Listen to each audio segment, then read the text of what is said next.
Good morning all of you. Shri Shyam education group Chandwaji में आपका स्वागत है।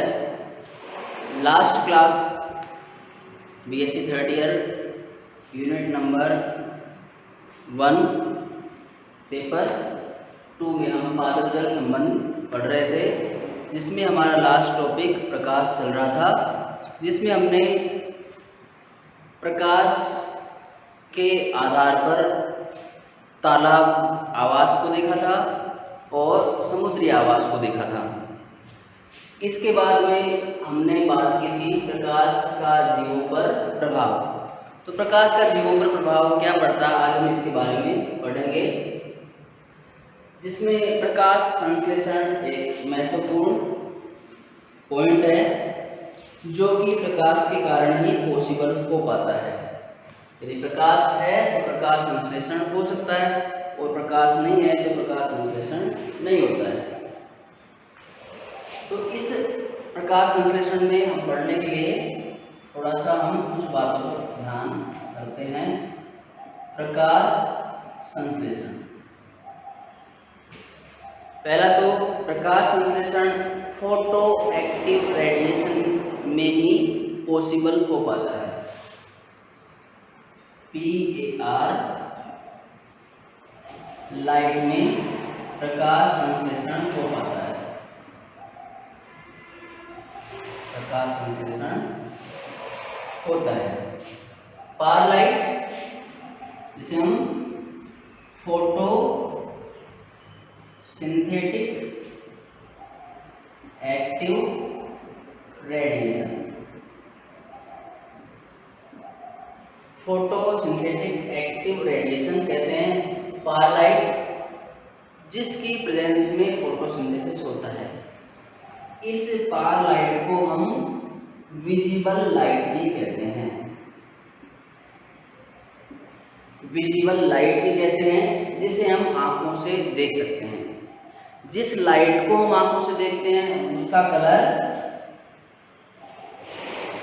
वाइट होता है, ठीक है, जिसका कलर वाइट होता है। लेकिन इस विजिबल लाइट को यदि प्रिज्म से ट्रांसफर करते हैं तो ये जो विजिबल लाइट है वो 7 कलर की होती है। 7 रंग की ये जो वाइट लाइट है वो होती है, जिसमें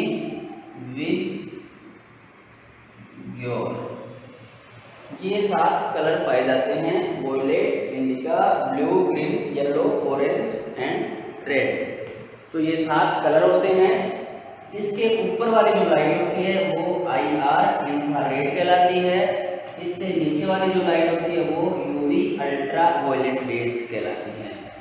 ultra violet rays UV light को हम लेमिनार एयर फ्लो में भी यूज करते हैं, निर्जर्मीकरण के लिए, स्टरलाइजेशन के लिए। स्टरलाइजेशन प्रोसेस में हम क्या करते हैं कि यदि लेमिनार में हम UV का स्विच ऑन करते हैं तो उसमें UV लाइट दी जाती है। UV लाइट क्या करती है कि जो उस लेमिनार के जो चैम्बर में ऑक्सीजन प्रेजेंट होती है वो उसमें पाई जाने वाली ऑक्सीजन को एक्टिवेट करती है और ओजोन बनाती है। और ओजोन बनाती है तो ओजोन, इस UV लाइट के कारण ओजोन जो उसमें जो बैक्टीरिया पाए जाते हैं उसको डिग्रेड करने का काम करती है, ठीक है। इसलिए UV लाइट ऑन करने के बाद में उसको थोड़ी देर हवा चला के बाहर निकाला जाता है। UV बंद करते हैं, 20 मिनट के लिए UV ऑन करते हैं, फिर उसको बंद कर देते हैं। उसके बाद फैन ऑन किया जाता है, ताकि उस समय में ही हमें लेमिनार के सामने नहीं होना चाहिए, क्योंकि वो जो UV लाइट ऑन की थी उसने ऑक्सीजन को ओजोन में कन्वर्ट किया, और ओजोन यदि हमारी स्किन से टच होती है तो कैंसर क्रिएट होता है। हम कहते हैं डायरेक्ट UV लाइट भी कैंसर क्रिएट करती है, बट UV के द्वारा बनी ओजोन जो है वो भी कैंसर क्रिएट करती है। इसलिए कुछ समय के लिए फैन ऑन करके उसको छोड़ देना चाहिए, रूम को खाली कर देना चाहिए। उसके बाद में वो 5-10 मिनट के बाद में फिर हमें प्रैक्टिकल स्टार्ट करना चाहिए।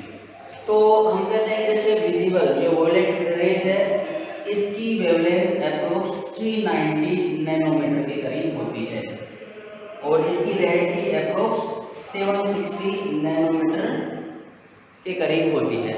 तो 390 से 760 नैनोमीटर तरंग दैर्ध्य वाली किरण जो कि विजिबल लाइट कहलाती है। 390 से 760 नैनोमीटर वाली जो रेज है वो विजिबल लाइट कहलाती है। ठीक है, अब बात करते हैं हम प्रकाश संश्लेषण की। ये एक लीफ है जिसके ऊपर सन से जो लाइट गिरती है वो अप्रोक्स 10% अर्थ पर आ पाती है। इस 10% की जो लाइट है वो विजिबल लाइट जो अप्रोक्स आती है 0.02%, ये लाइट इसके ऊपर डलती है। इसका मतलब फोटोसिंथेसिस के लिए 0.02% लाइट ही काम में आती है।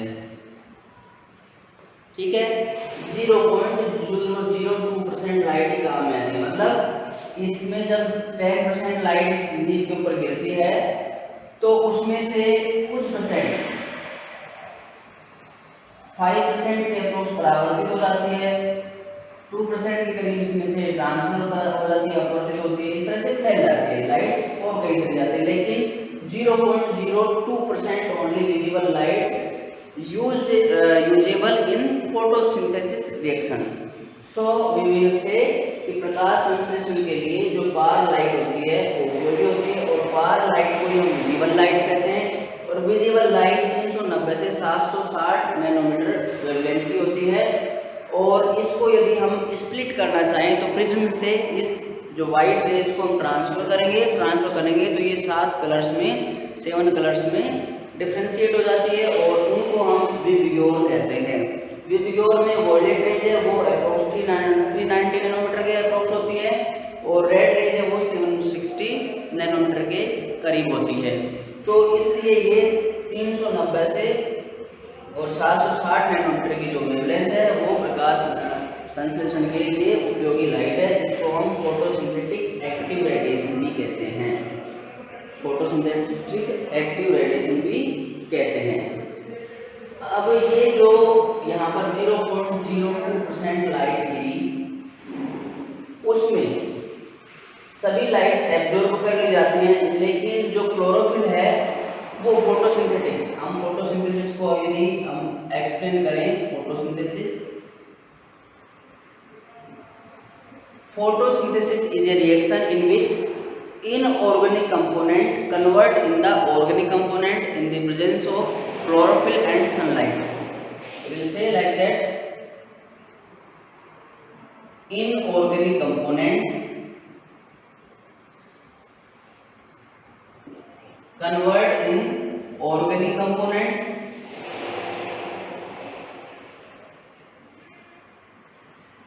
in the presence of chlorophyll and sunlight. तो यहाँ पर हम प्रकाश संश्लेषण की परिभाषा में हम कहेंगे जैसे पानी है H2O + CO2 both are inorganic component, ये दोनों इनऑर्गेनिक कंपोनेंट है। तो पानी है और कार्बन डाइऑक्साइड है, ये दोनों मिलके क्लोरोफिल की उपस्थिति में, प्रकाश की उपस्थिति में ऑर्गेनिक कंपोनेंट हमारे जैसे glucose, carbohydrate C6 H12 and O6 ये बन जाता है। तो ये हमारा ऑर्गेनिक कंपोनेंट है, तो इसे प्रकाश संश्लेषण कहते हैं। अब हमें बात ध्यान रखनी है यहाँ पर chlorophyll, in the presence of chlorophyll sunlight convert inorganic component to organic component. तो यहाँ पर chlorophyll is the necessary component. तो क्लोरोफिल जब इस पत्ती के अंदर होता है तो वो ग्रीन लाइट को एब्जॉर्ब नहीं करता है, और जब ये ग्रीन लाइट है वो एब्जॉर्ब नहीं होती है तो ये परावर्तित होती है, और परावर्तित होने से ये जो ऊपर हमें दिखाई देती है जो रेज वो हरी दिखती है और क्लोरोफिल का कलर हरा दिखाई देता है। ठीक है, और जो लाइट है वो एब्जॉर्ब कर ली जाती है, लेकिन जो ग्रीन लाइट है बिल्कुल भी एब्जॉर्ब नहीं होती है, वो परावर्तित कर दी जाती है, इसलिए क्लोरोफिल का कलर भी ग्रीन दिखाई देता है। और क्लोरोफिल जो क्लोरोप्लास्ट का एक कंपोनेंट है that is necessary for photosynthesis. क्योंकि इसमें ही जो ग्रेना स्ट्रोमा पाए जाते हैं, इसमें पटलिकाएं पाई जाती हैं, उसमें फोटोसिंथेसिस की रिएक्शन होती है और उसमें क्वांटम थ्योरी क्वांटम बनते हैं, वो एब्जॉर्ब करता है लाइट, उसमें फोटोन निकलते हैं, निकलने के बाद क्वेंचिंग होती है फोटोन की और वो प्लास्टोसाइनिन, प्लास्टोक्विनोन, साइटोक्रोम सी इस तरह से वो घूमते हुए और लास्ट में NADPH2 के पास फोटोन पहुंच जाते हैं और इस तरह से उसका ऑप्शन होता है और यहाँ पर ATP जनरेट होती है। तो मेन फंक्शन जो फोटोसिंथेसिस का क्या होता है कि यहाँ पर ATP जनरेट होती है। वो ATP जनरेट क्या काम करती है कि वो फिर CO2 को लेके राइबोलोज बिसफॉस्फेट के साथ मिला के और ग्लूकोज का निर्माण कर देती है, वो ATP वहाँ काम आती है। तो that's why we will say photosynthesis जो रिएक्शन है वो जो पूर्ति वाली है ना, जहाँ पर एनर्जी चाहिए हमें वो उसकी पूर्ति करती है। तो यहाँ पर फोटोसिंथेसिस रिएक्शन हम देख रहे हैं कि प्रकाश संश्लेषण पेड़ पौधों के लिए किस लिए जरूरी होती है। तो हम यहाँ पे इतना समझते हैं कि जो लाइट लीफ के ऊपर गिरती है उसमें से ग्रीन लाइट है वो एब्जॉर्ब नहीं हो पाती है, तो वो परावर्तित कर दी जाती है और ये काम क्लोरोफिल में होता है। क्लोरोफिल इसलिए ग्रीन कलर का दिखाई देता है। तो ये जो पार लाइट है फोटोसिंथेटिक एक्टिव रेडिएशन कहलाती है और यहाँ पर जो ग्रीन लाइट है वो परावर्तित हो जाती है, इसलिए क्लोरोफिल का कलर ग्रीन दिखाई देता है।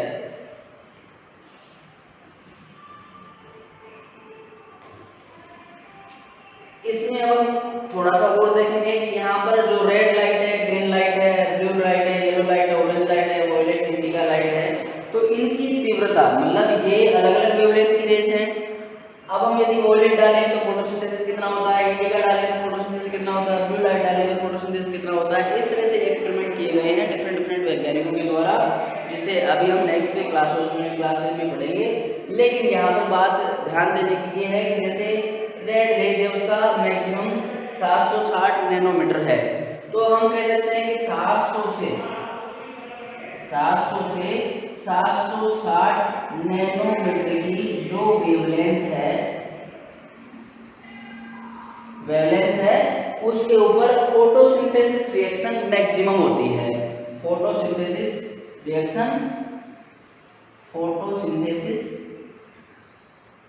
मैक्सिमम होती है। ठीक है, यहाँ पर 390 से 760 ये फोटो एक्टिव रेडिएशन कही जाती है ये वेवलेंथ, बट हम कह रहे हैं कि 700 से 760 मतलब रेड के आसपास जो रेज आती हैं उस पर फोटोसिंथेसिस मैक्सिमम होती है। तो प्रकाश संश्लेषण की सबसे एक्टिव रेडिएशन 700 से 760 नैनोमीटर होती है, लेकिन इसमें इसको विजिबल लाइट बोला जाता है। विजिबल लाइट की वेवलेंथ 390 से 760 होती है। तो अतः हम कह सकते हैं कि जो रेड रेज हैं, प्रकाश जो सूर्य उदय होता है सुबह के समय, तो रेड रेज हमें लाल रंग का दिखाई देता है। तो क्योंकि उसकी वेवलेंथ सबसे ज़्यादा होती है 760 होती है, वो पृथ्वी तक जल्दी पहुंचती है, अतः हमें सूर्य लाल दिखाई देता है, सबसे पहले पहुंचती हैं और वो आके और फोटो सिस्टम सेकंड को एक्टिव करती हैं। एक्टिव करने के बाद उसमें फोटोसिंथेसिस की क्रिया स्टार्ट हो जाती है और वो स्टार्ट होती है। इसका मतलब कि रेड रेज ने आके काम स्टार्ट कर दिया। इसका मतलब रेड रेज यदि हम पौधे को देते रहते हैं तो कंटिन्यूसली फोटोसिंथेसिस होती है और फोटोसिंथेसिस होगी तो वो अपना एनर्जी जनरेशन स्टार्ट कर देता है। इसलिए 700 से 760 जो वेवलेंथ वाली किरणें हैं उसमें फोटोसिंथेसिस की दर है वो अधिकतम होती है, ये ध्यान रखने की बात है। उसके बाद हम देखते हैं कि प्रकाश संश्लेषण देखा हमने, प्रकाश का उपयोग प्रकाश संश्लेषण में होता है। उसके बाद दूसरा है कि पौधों में पुष्पन, ये हम पढ़ रहे हैं यहाँ पर पौधों में पुष्पन।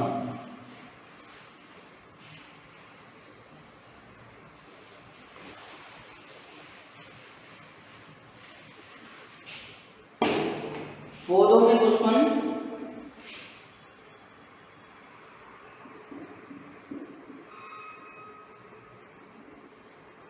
इसमें हम लाइट के बेस पर पौधों के जो पुष्पन होता है उसका ड्यूरेशन, उसके अवधि के बेस पर हम उसको डिफरेंट पार्ट में डिवाइड कर सकते हैं।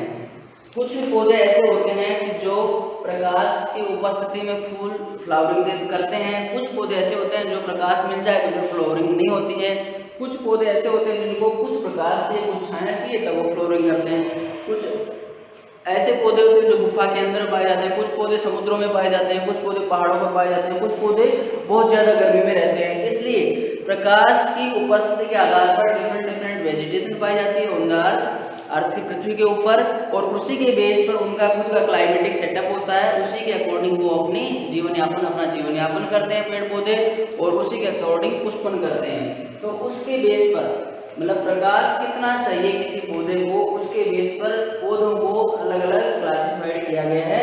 इसमें पहला है long day plant, long day plant. Second है short day plant, short day plant.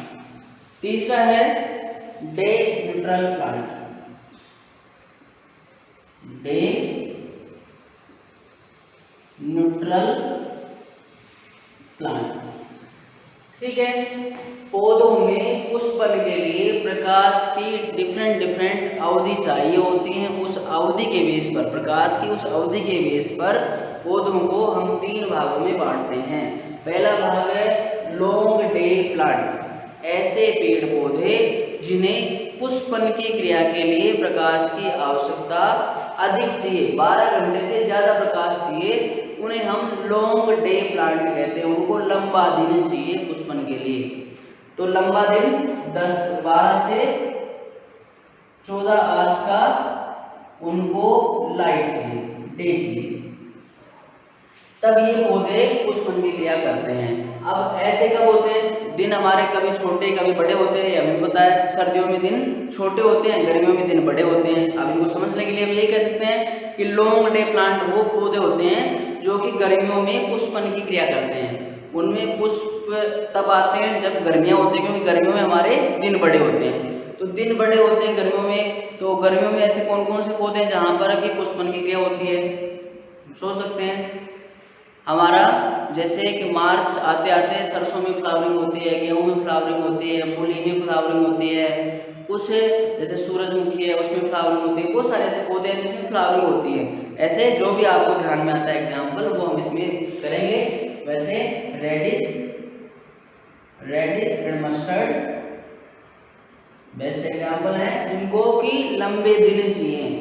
लंबे दिन 12 से 14 घंटे लाइट आती है सूर्य से, तब वो जाके कहीं पुष्पन की क्रिया करते हैं। यदि इससे कम लाइट होती है तो वो पुष्पन नहीं करते हैं, वो केवल वेजिटेटिव प्रोपगेशन होता है, उसमें रिप्रोडक्टिव प्रोपगेशन नहीं होता है। ठीक है, तो वेजिटेटिव एंड रिप्रोडक्टिव रिप्रोडक्शन ना, वो on the basis of light हम डिवाइड कर रहे हैं इसको लाइट। तो इसमें वेजिटेटिव एंड रिप्रोडक्टिव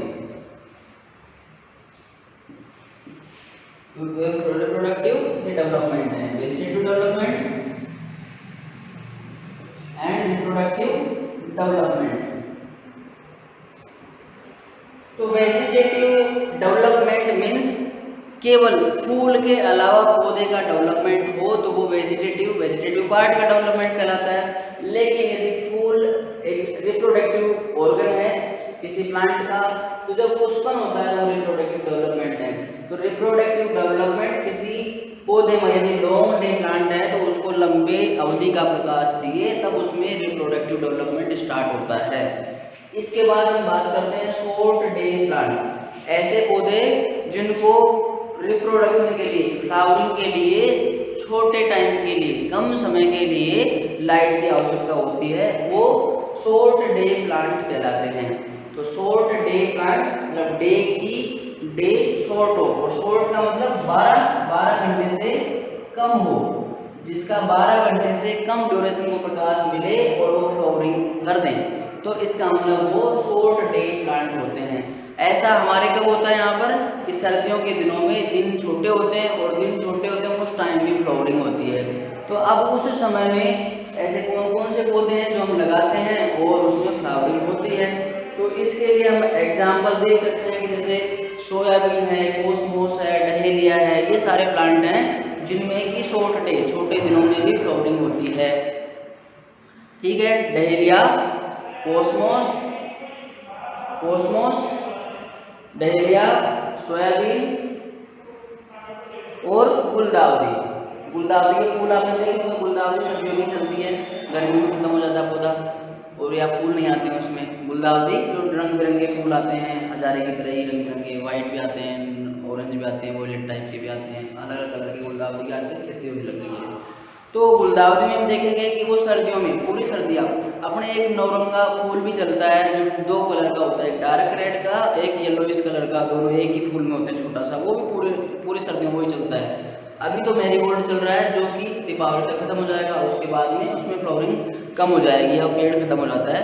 लेकिन नवरंगा होता है, वो डबल कलर का फूल होता है, वो कंटिन्यूसली सर्दियों में चलता है, इसका मतलब वो शॉर्ट डे प्लांट है। ऐसे गुलदावरी शॉर्ट डे प्लांट है, सोयाबीन शॉर्ट डे प्लांट है, डहेलिया भी शॉर्ट डे प्लांट है। कोसमोस है, कोसमोस ग्रास होती है, घास होती है, जो कि सर्दियों के टाइम में उसमें एक निकल डाब की तरह की आती है, डाब वो है तो उसमें जैसे ऊपर एक बाली की तरह निकलता है, उसमें फ्लोरस होते हैं, तो वो कोसमोस ग्रास है। तो ये टाइप के पौधे हैं जो शॉर्ट डे प्लांट कहलाते हैं, जिनको 12 घंटे से कम प्रकाश की आवश्यकता होती है। इसके बाद डे न्यूट्रल प्लांट, ऐसे प्लांट जो न्यूट्रल रहते हैं, उदासीन रहते हैं, उनको चाहे लंबा प्रकाश दो आप, चाहे छोटा प्रकाश दो, उनके रिप्रोडक्शन पर, उनके फ्लोरिंग पर प्रकाश का कोई इफेक्ट नहीं होता है। तो without light they can reproduce their reproducible organ, those plant called day neutral plants. So we will say कि ऐसे पौधे जो कि दिन से जो न्यूट्रल रहते हैं, उनको प्रकाश कम या ज़्यादा देने से कोई फर्क नहीं पड़ता और वो फ्लावरिंग अपनी करते हैं, ऐसे पौधे डे न्यूट्रल प्लांट कहलाते हैं।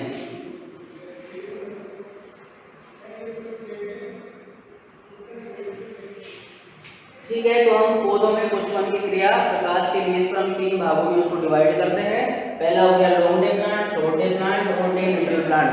लॉन्ग डे प्लांट वो पौधे जिनको प्रकाश 12 घंटे से ज़्यादा चाहिए। शॉर्ट डे प्लांट ऐसे पौधे जिनको 12 घंटे से कम प्रकाश चाहिए फ्लावरिंग के लिए। और न्यूट्रल प्लांट वो पौधे वो प्लांट जिनको फ्लावरिंग के लिए प्रकाश कितना भी दे दो, कम या ज़्यादा, उन पर कोई फर्क नहीं पड़ता, वो तो अपने टाइम पर फ्लावरिंग कर देते हैं, फूल निकाल लेते हैं, रिप्रोड्यूसिबल उनमें डेवलपमेंट पाया जाता है। तो इसलिए ये 3 प्रकार के पौधे हुए। लेकिन कुछ पौधे ऐसे होते हैं कि जो ज़्यादा, जैसे अति तापोद्भिद, जिनको बहुत ज़्यादा तापमान की जरूरत होती है, बहुत ही अधिक तापमान, मतलब जैसे 50 डिग्री से ऊपर टेम्परेचर हो या 40 डिग्री से ऊपर टेम्परेचर हो, तब फ्लावरिंग करते हैं। तो ऐसे पौधों को कहते हैं हीलियोफाइट्स।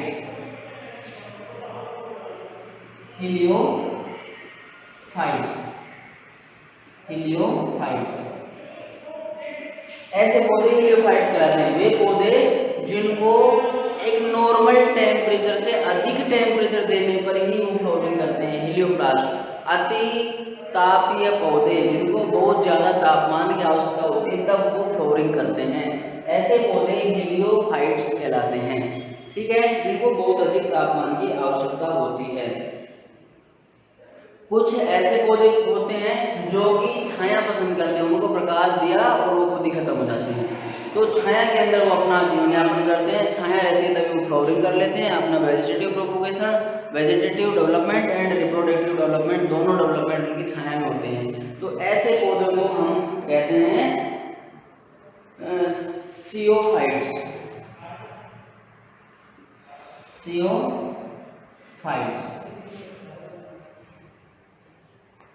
है ना, सियोफाइट या स्कियोफाइट्स भी बोल सकते हैं इनको। तो स्कियोफाइट्स छायादार पौधे, छाया के अंदर जिनमें फ्लावरिंग होती है, और ये अति तापोद्भिद, इनको हम छायोद्भिद भी कह सकते हैं, छायोद्भिद। ठीक है, तो इस तरह के पौधे हमने 5 तरीके के बांट दिए। 3 तो ये जो कि नॉर्मल है कि जिसमें long day plant, short day plant, day neutral plant, फिर उसके बाद में हीलियोफाइट्स जो जो बहुत अधिक तापमान चाहिए तब फ्लोटिंग करते हैं हीलियोफाइट्स। जो छायांकित कहलाते हैं, जिनको हमेशा छाया चाहिए, ऐसे स्कियोफाइट्स। तो इस तरह से पौधों में पुष्पन की क्रिया इस प्रकाश की अवधि के ऊपर भी डिपेंड करती है। ठीक है, प्रकाश की अवधि के ऊपर भी पौधों में पुष्पन की क्रिया डिपेंड करती है। ये हमारा हो गया। इसके बाद हमारा ये हो गया। इसके बाद पिगमेंटेशन एंड मॉर्फोलॉजी, ये पढ़ते हैं हम, pigmentation and morphology.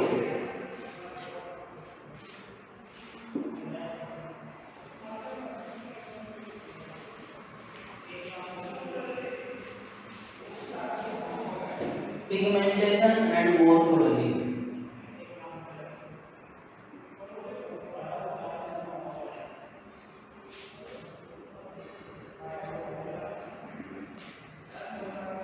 Pigmentation and morphology. तो इसमें क्या होता है? पिगमेंटेशन, पिगमेंट क्या होता है? Pigment means chlorophyll, chloroplast, chloroplast pigment यानी कलर, पिगमेंट। और ये पिगमेंट किस तरह का हो सकता है? क्लोरोप्लास्ट, क्लोरोप्लास्ट, दूसरा क्रोमोप्लास्ट, क्रोमोप्लास्ट, तीसरा है इटियोप्लास्ट, इटियोप्लास्ट। तो ये ऐसे प्लास्टिड्स हैं क्लोरोप्लास्ट जो कलर में हरे होते हैं। उसके बाद सबसे पहले जो बीज अंकुरित होता है, जैसे मान लो चने को देखते हैं और चने का अंकुरण हुआ तो ये व्हाइट कलर का होता है, व्हाइट कलर का होता है।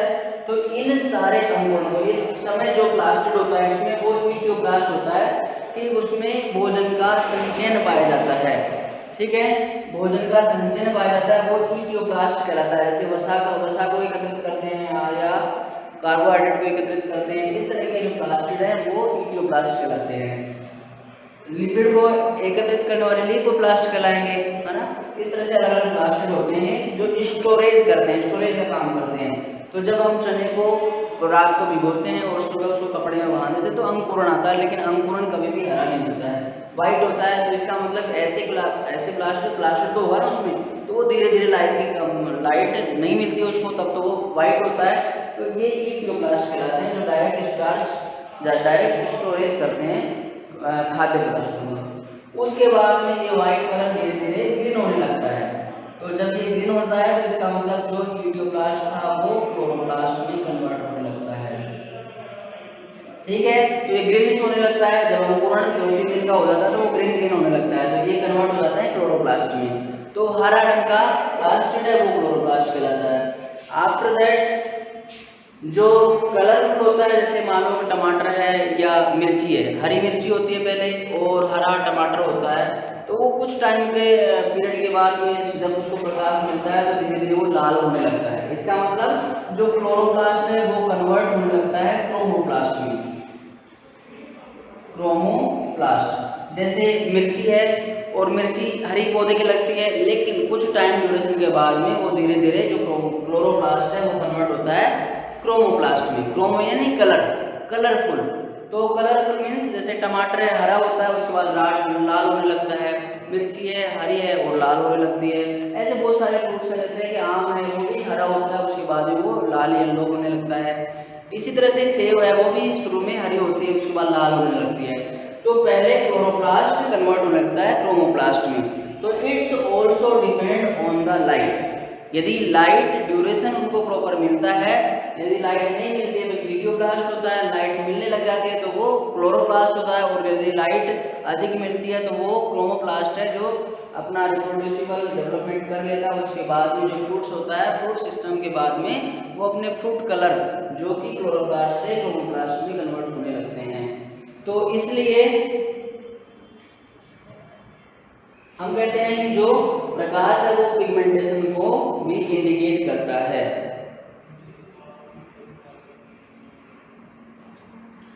इसके बाद में हम फोर्थ पढ़ते हैं गमन, विन्यास एवं दिशाबोध।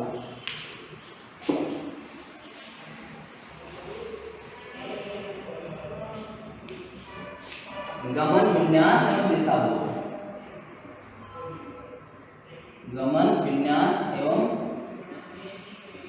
दिशा बोध।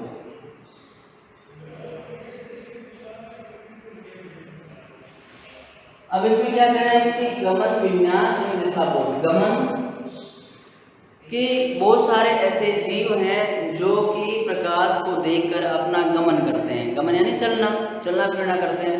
जैसे कि सूर्यमुखी का पौधा होता है जिसमें फूल है, वो सूर्य प्रकाश की तरफ घूमता हुआ रहता है, तो गमन हुआ ना उसका।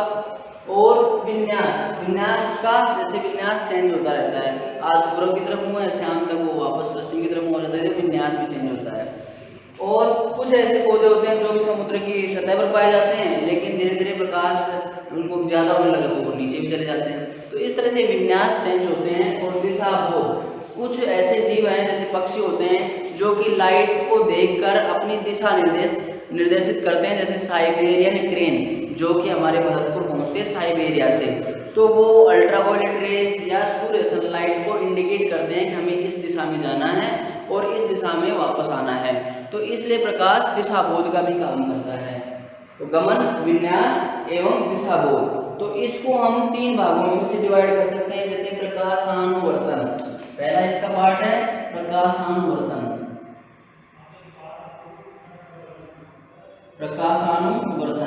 प्रकाश की तरफ परिवर्तन, है ना, प्रकाश की तरफ परिवर्तन। तो ये 2 प्रकार हैं इसके। जैसे एक तो प्रकाश की तरफ ही परिवर्तन हो, एक प्रकाश के विपरीत परिवर्तन हो।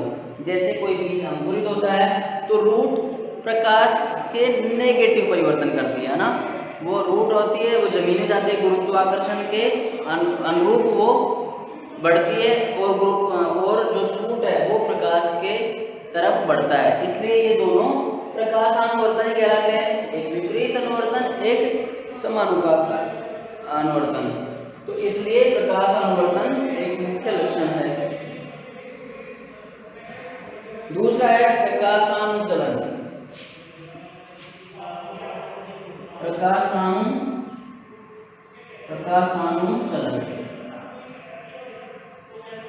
प्रकाश की तरफ चलना। प्रकाशानुचलन, प्रकाश की तरफ चलना। इसका मतलब क्या है कि कुछ ऐसे जीव जैसे प्यूपा है, केचुआ है, वो चलन ही करते हैं, है ना। उसमें क्या होता है, जैसे केचुआ है, केचुआ ऊपर की सतह में पाया जाता है, लेकिन यदि प्यूपा स्टेज है तो वो उसके नीचे की तरफ जाती है और डीपली चला जाता है। तो ये चलन मतलब पूरे शरीर को अपने को प्रकाश की दिशा के बेस पर, प्रकाश की डिस्टेंस के बेस पर ऊपर नीचे मूवमेंट करना, वो प्रकाशानुचलन कहलाता है। चलना, अपने पूरे बॉडी को विस्थापित कर लेना, तो ये प्रकाशानुचलन कहलाता है। इसमें तीसरा है प्रकाश गतिक्रम।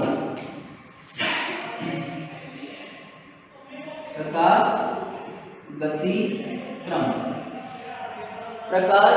गतिक्रम में क्या होता है कि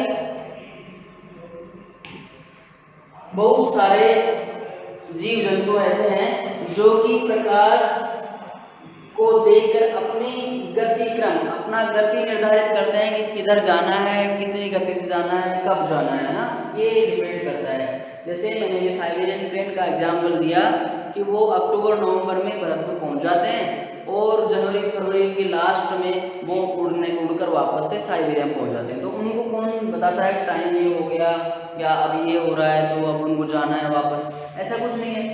लेकिन वो फिक्स टाइम पर आते हैं और फिक्स टाइम पर जाते हैं, तो वो किससे कर सकते हैं ऐसा, तो उनके अंदर एक बायोलॉजिकल क्लॉक, जिसको हम वो इंडिकेशन रिसीव करते हैं, बायोलॉजिकल क्लॉक वो पाई जाती है, जो हमने शायद सेकेंड ईयर में पढ़ा है बायोलॉजिकल क्लॉक, जिसमें कि वो प्रकाश को एक सेंस के रूप में आइडेंटिफाई करते हैं, सेंस लेते हैं प्रकाश का, और उससे वो डिसाइड करते हैं कि अभी प्रकाश की इंटेंसिटी क्या है और हमें किस दिशा में, प्रकाश को एक सोर्स के रूप में, स्रोत के रूप में यूज करते हैं कि हमें प्रकाश के किस साइड में चलना है, प्रकाश की इंटेंसिटी कितनी है, कब चलना है। प्रकाश की इंटेंसिटी के अकॉर्डिंग, प्रकाश की दिशा के अकॉर्डिंग वो अपनी निश्चित दूरी तय करते हैं और बीच बीच में पड़ाव लेते हैं उसी के अकॉर्डिंग कि अभी यहाँ पड़ाव लेंगे, फिर अब यहाँ पहुँचेंगे, या हमें तब तक वहाँ पहुँचना है, तब वो स्टार्ट कर देते हैं। मतलब जैसे मान लो उनको यहाँ पर नवंबर में पहुँचना है, तो उन्होंने स्टार्ट तो शायद अगस्त में ही कर दिया चलना, तो बीच में कहाँ पड़ाव लेंगे, कहाँ से फिर वापस उठेंगे, कहाँ कितने दिन रुकेंगे, ये सब चीज़ें उनका निर्धारण होता है। तो वो सब प्रकाशन पर डिपेंड करता है, जिसको गति क्रम कहते हैं। प्रकाश सोर्स को यूज करके वो अपनी गति का क्रम निर्धारित करते हैं, गति क्रम कहलाता है।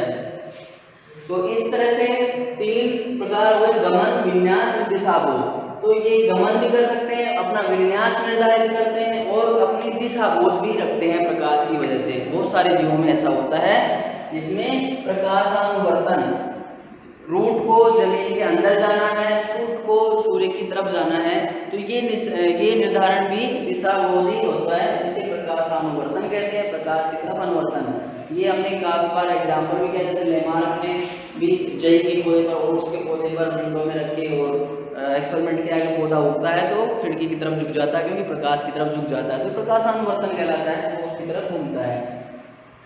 और जैसे सूर्यमुखी का पौधा है, उसका फूल है वो सुबह के समय सूर्य की तरफ होता है और शाम के टाइम वापस सूर्य की तरफ होता है, तो पूरा उसे पश्चिम तक घूम जाता है वो, तो ये प्रकाशानुवर्तन कहलाता है। प्रकाशानुचलन, पूरा चल के ही प्रकाश की तरफ या प्रकाश से विपरीत चला जाए। जैसे बहुत सारे सूक्ष्म जीव हैं या छोटे जीव हैं जो कि मिट्टी में पाए जाते हैं, अलग अलग जगह पर पाए जाते हैं, कि जैसे सुबह के समय में पक्षी मोस्टली पेड़ों के ऊपर बैठते हैं धूप की साइड में, लेकिन दोपहर में वो अपने घोंसले में घुस जाते हैं, फिर शाम के टाइम वापस निकल जाते हैं। तो ये क्या हुआ, ये मूवमेंट हुआ प्रकाशानुचलन, प्रकाश के अनुरूप चलन अपना चलना। हम भी सुबह शाम यात्रा करना पसंद करते हैं, दोपहर में आराम से रेस्ट करते हैं, तो ये क्या है, प्रकाशानुचलन। प्रकाश में हम कम जाने की कोशिश करेंगे, ज़्यादा इंटेंसिटी हो, ज़्यादा गर्मी हो, लू चल रही हो, तो हम उसको रोकने की कोशिश करते हैं।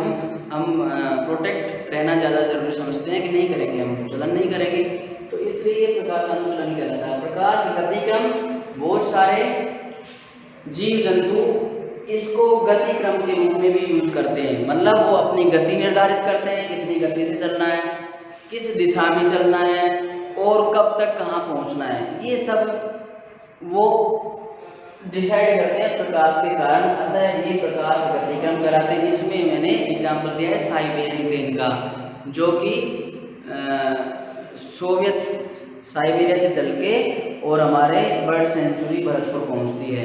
एक बहुत बड़ा एग्जाम्पल है ये, जो एक फिक्स टाइम पर आते हैं और फिक्स टाइम पर अपना प्रजनन यहाँ रिप्रोडक्शन करते हैं, प्रजनन करते हैं अपना, और जब बच्चे हो जाते हैं तो उनको वो इतने बड़े हो जाते हैं कि उनको फिर वो साथ लेके वापस चले जाते हैं। ऐसा ये हर साल होता है। तो इस तरह से गमन, विन्यास, दिशाबोध भी प्रकाश द्वारा निर्धारित होता है। इसके बाद हमारा नेक्स्ट टॉपिक है ताप एवं उपापचय। ताप एवं उपापचय।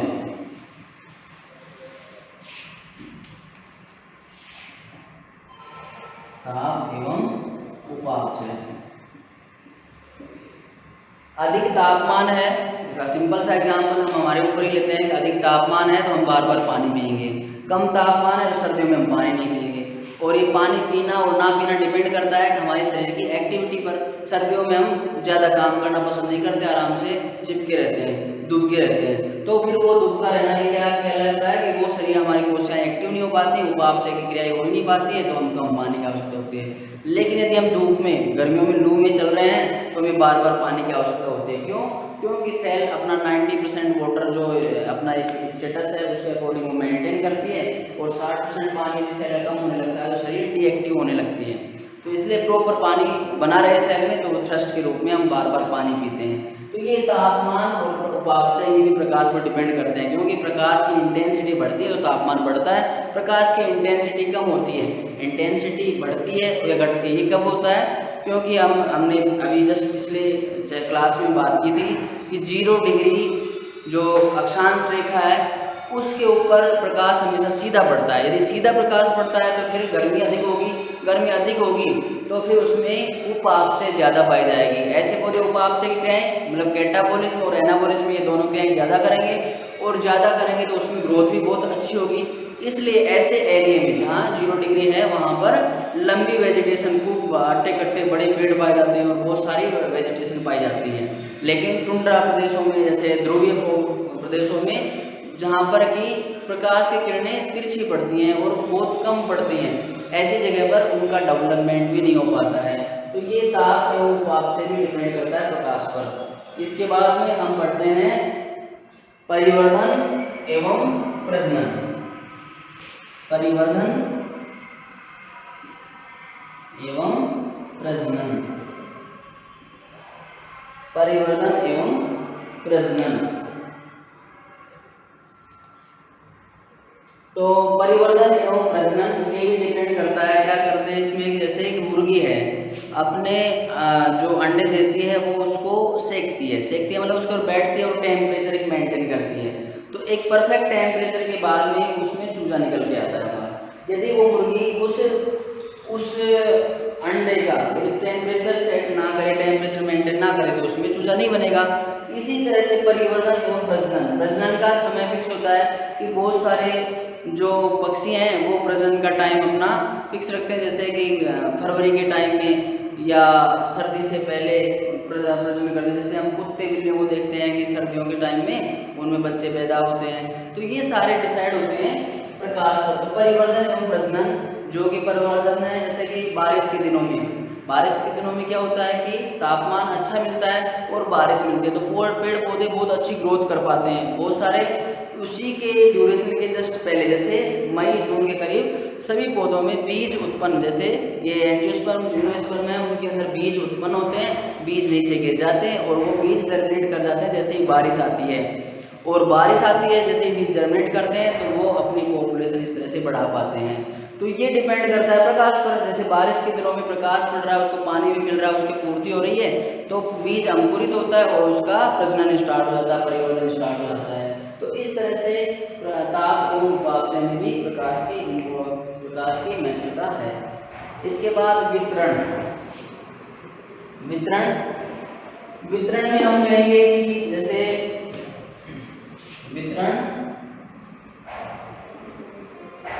जीव जंतुओं का वितरण प्रकाश की इंटेंसिटी के ऊपर निर्धारित होता है। जैसे कि जहाँ पर तापमान बहुत अधिक होता है, जैसे पहाड़ की चोटी है, बहुत अधिक तापमान है, वहाँ पे पानी कम मिल पाता, पानी गिरा और तुरंत बारिश हुई, तुरंत पानी निकल गया। फिर उसके बाद धूप पड़ती है और धूप पड़ती है तो पानी नहीं मिल पाता है। तो ऐसी जगह पर पौधे भी होते हैं तो उनका डेवलपमेंट ठीक तरह से नहीं हो पाता है। अब ठीक तरह से डेवलपमेंट नहीं हो पाता है तो इसका मतलब उनका परिवर्तन रुक जाता है। तो ये वितरण को डिसाइड करता है। जैसे कि इसका मतलब चोटी के ऊपर पौधे वो ही पाए जाएंगे जो अधिकतम तापमान को सहन कर पाएंगे, अधिकतम तापमान को सहन करके अपना जो अपनी लाइफ है वो स्पेंड कर पाएंगे। लेकिन वितरण वहाँ अधिक होगा, जैसे कि जो हमने अर्थ की बात की कि जहाँ पर 0 डिग्री है, जहाँ पर अधिकतम टेम्परेचर है और अधिकतम बारिश है। जैसे ही वहाँ गर्मी होती है उतना ही वहाँ पर पानी पड़ता है, तो इसलिए वहाँ पर उनको जो रिसोर्सेज हैं वो अधिक मिल पाते हैं और रिसोर्सेज अधिक मिल पाते हैं, तो वहाँ पर कंपटीशन कम होता है और वहाँ पर उनकी ग्रोथ अधिक होती है। रिप्रोडक्शन एंड जो ग्रोथ वो दोनों बढ़ती हैं और इसके बेस पर उनकी जो उपापचय की दरें हैं वो अधिकतम पाई जाती है। इसलिए यहाँ पर मैक्सिमम डाइवर्सिटी डेवलप होती है। Diversity it means place in which maximum amount of species are present, that is called diversity. और डाइवर्सिटी जहाँ बढ़ती है वहाँ पर की रिसोर्सेज सबसे ज़्यादा होते हैं, कॉम्पिटिशन कम होता है।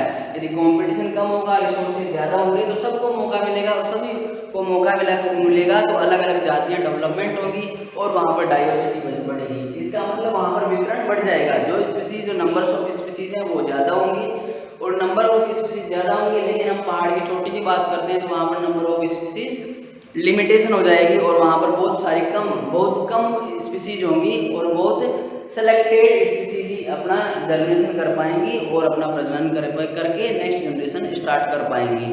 अतः वितरण पर भी प्रकाश एक इम्पोर्टेंट रोल प्ले करता है। इसके बाद में मानव पारिस्थितिकी एवं प्रकाश। मानव पारिस्थितिकी क्या है कि मानव से संबंधित, मानव से रिलेशन और इन जैविक अजैविक घटकों का मानव से भी रिलेशन है। मानव पारिस्थितिकी मतलब ह्यूमन इकोलॉजी की बात कर रहे हैं हम, ह्यूमन इकोलॉजी। ह्यूमन जिस जगह पर, जिस स्थान पर मनुष्य पाया जाता है उसके चारों तरफ जो जैविक और अजैविक जो घटक पाए जाते हैं वो भी मानव से कहीं ना कहीं प्रत्यक्ष अप्रत्यक्ष रूप से इंटरेक्शन करते हैं, प्रभावित करते हैं और वो भी मनुष्य की परिस्थिति को डेवलप करते हैं। मनुष्य वहाँ रहेगा नहीं रहेगा, वो उसके अनुसार रहेगा, उसके विपरीत रहेगा तो उसको वहाँ से जाना पड़ेगा। ये सब डिसाइडेड होते हैं। जैसे कि रेगिस्तान में कौन रहता है, 1 किलोमीटर पर एक परिवार होता है। इसका मतलब कि वहाँ पर जो मनुष्य की परिस्थिति है, मनुष्य की इकोलॉजी है, वहाँ पर सेट नहीं हो पा रही है। लेकिन हम यूपी देखते हैं तो हाईएस्ट डेंसिटी ऑफ ह्यूमंस पाई जाती है। तो वो किस के कारण, क्योंकि ये मैदान है, गंगा यमुना के मैदान है, जहाँ पर रिसोर्सेज अच्छे होते हैं, यहाँ पर फसलें अच्छी होती हैं और यहाँ पर मनुष्य ज़्यादा पाए जाते हैं, तो उनका वितरण भी इस प्रकार से ज़्यादा होता है। जबकि मरुस्थल में प्रकाश की इंटेंसिटी ज़्यादा है, पानी रिसोर्सेज कम है और यहाँ पर स्ट्रगल ज़्यादा होता है। तो ऐसे स्ट्रगल में मनुष्य भी अपने आप को बचाता है और वहाँ पर मनुष्य कम डेंसिटी में पाया जाता है। लेकिन जहाँ पर प्रकाश सुलभ है, पानी सुलभ है, खाने पीने की चीज़ें सुलभ हैं, तो वहाँ पर मनुष्य की डेंसिटी बढ़ती चली जाती है, तो पॉपुलेशन इंक्रीज होती है। तो इसका एग्जाम्पल हमारा यूपी है, जो कि डेंसिटी हाई है, एंड लोएस्ट डेंसिटी है वो राजस्थान है, जहाँ पर डेंसिटी कम होती है। तो ये डिपेंड करता है प्रकाश पानी, तो कि ये ह्यूमन इकोलॉजी में हम पढ़ते हैं कि ये जो बायोटिक फैक्टर्स हैं वो मनुष्य के वितरण को भी प्रभावित करते हैं, इसलिए ये ह्यूमन इकोलॉजी पारिस्थितिकी कहलाती है। इस तरह से हमने प्रकाश का जीवों पर प्रभाव ये देखा कि प्रकाश का पूर्ण रूपेण प्रभाव होता है जीवों पर, जो कि अलग अलग तरह से अलग अलग प्रभाव डालता है और उसके बेस पर ही जीव इस पृथ्वी के ऊपर पाए जाते हैं। इस पृथ्वी के ऊपर पाए जाने का कारण है उनकी सुलभता। जो जीव जैसे अपने आप को सुलभ करता है वो वहाँ पर पाया जाता है, अदरवाइज उसको वो जगह छोड़नी होती है या वो नष्ट हो जाता है। तो इसके अकॉर्डिंग हमने प्रकाश संश्लेषण पढ़ा, पौधों में पुष्पन पढ़ा, पिगमेंटेशन एंड मॉर्फोलॉजी पढ़ी, गमन विन्यास पढ़ा, उपापचय पढ़ा, परिवर्धन व प्रजनन पढ़ा, वितरण एवं मानव वारसत्व की वह प्रकाश पढ़ा। तो इसमें हम देखते हैं कि कहीं ना कहीं प्रकाश किसी न किसी रूप में मतलब बहुत ही इम्पोर्टेंट रोल प्ले करता है। प्रकाश संश्लेषण के बिना इस पृथ्वी के ऊपर जीव की उत्पत्ति संभव नहीं थी, और पौधों में पुष्पन की क्रिया रिप्रोड्यूसिबल जो स्टेज आती है पौधों में, वो प्रकाश के बिना नहीं हो सकती है। और पौधे में जब जर्मिनेशन होता है तो उस टाइम प्लास्टिड का कोई कलर नहीं होता है, इसलिए वो इटियोप्लास्ट कहलाता है। इटियोप्लास्ट के बाद में वो क्लोरोप्लास्ट बन पाता है, क्रोमोप्लास्ट के बाद में वो क्रोमोप्लास्ट बन पाता है। तो इस तरह से पिगमेंटेशन होता है, और प्रकाश जीवों में गमन का, दिशाबोध का भी काम करता है। जैसे कुछ साइबेरियन क्रेन है, वो प्रकाश को इंडिकेट करके एक स्थान से दूसरे स्थान पर आती और जाती हैं, अपना जीवन यापन करती हैं। उसी तरह से बहुत सारे जीव हैं, लगभग इस पृथ्वी पर पाए जाने वाले सभी जीव हैं जो प्रकाश की इंटेंसिटी के अकॉर्डिंग, जैसे हम भी हैं, हमारे खेतों में प्रकाश, जैसे सर्दियों में हम ये बीज बोएंगे, गर्मियों में हम ये बीज बोएंगे, तो ये सारी चीज़ें इस डिपेंड करती हैं प्रकाश के ऊपर। उसके बाद ताप और उपापचय, जैसे जैसे प्रकाश बढ़ता है वैसे वैसे उपापचय क्रियाएं बढ़ती हैं, जैसे प्रकाश कम होता है वैसे उपापचय क्रियाएं कम होती हैं। उपापचय क्रियाएं बढ़ती हैं तो इसका मतलब मॉर्फोलॉजिकल डेवलपमेंट अधिक होगा, मॉर्फोलॉजिकल वेजिटेटिव डेवलपमेंट अधिक होगा, तो इट मीन्स जिसका प्लांट का या जीव का आकार बढ़ेगा, और आकार बढ़ेगा इसलिए उसको रिसोर्सेज ज़्यादा चाहिए। इसका मतलब कि वहाँ पर लाइट, पानी और खाने पीने की सुविधाएं अच्छी होनी चाहिए, वहाँ पर डेंसिटी बढ़ेगी, पॉपुलेशन बढ़ेगी, तो मैक्सिमम डाइवर्सिटी होगी। और ऐसा पृथ्वी के ऊपर केवल 0 डिग्री अक्षांश रेखा पर होता है, ठीक है। तो कर्क रेखा और मकर रेखा दोनों पर डेंसिटी फिर धीरे धीरे कम होती है, और ध्रुवों पर north pole and south pole दोनों के ऊपर लाइट की इंटेंसिटी कम हो जाती है, और बर्फ की डेंसिटी मतलब वहाँ पर पानी की डेंसिटी बढ़ती है, इसलिए बर्फ होती है, और वहाँ पर जीवों की जो वितरण है वो कम पाया जाता है। इसके बाद परिवर्तन एवं प्रजनन, प्रकाश पानी उपलब्ध है लेकिन प्रकाश नहीं है तो वहाँ जर्मिनेशन नहीं होता है, इसलिए प्रकाश और पानी दोनों हैं तो वहाँ पर जर्मिनेशन हो पाता है। तो इसलिए एक पीढ़ी से दूसरी पीढ़ी से तीसरी पीढ़ी यदि पॉपुलेशन डेवलप होती है तो प्रकाश की आवश्यकता होती है, अदरवाइज ये प्रजनन या न्यू स्पीसीज प्रोजेनी बनना, डेवलपमेंट होना बड़ा कठिन है। वितरण हाई डेंसिटी वाले, हाई जो इंटेंसिटी प्रकाश है वहाँ पर जातियाँ हैं किसी जीव की, वो दूर भागना स्टार्ट कर देती हैं। जैसे रेगिस्तान है, सहारा है, तो यहाँ पर जीव बहुत कम पाए जाते हैं क्योंकि वहाँ हाई इंटेंसिटी का प्रकाश होता है जो कि वो सहन नहीं कर पाते, 50 डिग्री टेम्परेचर से भी अबोव टेम्परेचर चला जाता है। तो ये हार्श कंडीशन ऑफ क्लाइमेट है जिसमें कि जीव अपने आप को अडेप्ट नहीं कर पाता है, और अडेप्ट नहीं कर पाता है तो वो वहाँ से दूर जाता है या फिर वहीं पर नष्ट हो जाता है। इसलिए ये जो फेवरेबल फैक्टर्स हैं जहाँ पर रिसोर्सेज अच्छे होते हैं, लाइट की इंटेंसिटी कम होती है। यदि लाइट की इंटेंसिटी अधिक होती है लेकिन रिसोर्सेज हैं वो भी अधिक होते हैं, तो फिर वहाँ पर जीव आराम से डेवलप कर पाता है और डाइवर्सिटी भी मैक्सिमम हो जाती है। और वितरण हो गया मानव पारिस्थितिकी, मानव के लिए भी लाइट बहुत ही ज़रूरी है। उसी के बेस पर वो किस तरह से किस मौसम में किस तरह से रहेगा ये उसके ऊपर डिपेंड रहता है। जैसे पोलर रीजन में, नॉर्थ पोल साउथ पोल में पाए जाने वाले भालू बियर होते हैं या जीव जंतु होते हैं, उनकी खाल मोटी होती है, बाल लंबे होते हैं शरीर पर। ऐसे ही हाय जो अधिक प्रकाश में पाए जाते हैं उनके शरीर पर बाल कम होते हैं, शरीर छोटा होता है। इस तरह की बहुत सारी other climatic conditions, other climatic adaptation जीवों में पाई जाती हैं। तो नेक्स्ट हम अगली क्लास में पढ़ेंगे। Thank you.